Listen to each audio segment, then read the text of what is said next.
নন্দনে বড় স্ক্রিনে দেখানো হবে ফুটবল বিশ্বকাপ। সেখানে উপস্থিত থাকবেন মুখ্যমন্ত্রী শুভেন্দু অধিকারী। আজকে ক্রীড়ামন্ত্রী ইন্দ্রনীল খাঁ তিনি নন্দনে যান, পুলিশ প্রশাসনের সঙ্গে মিটিং করেন এবং ব্যবস্থা খতিয়ে দেখেন।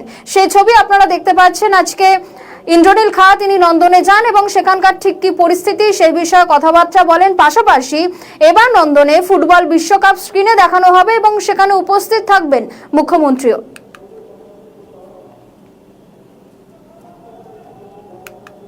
তো আর্জেন্টিনা গতবার বিশ্বকাপ পাওয়া অব্দি আর্জেন্টিনার সাপোর্টার ছিলাম, এবার বিশ্বকাপ পেয়ে গেছে।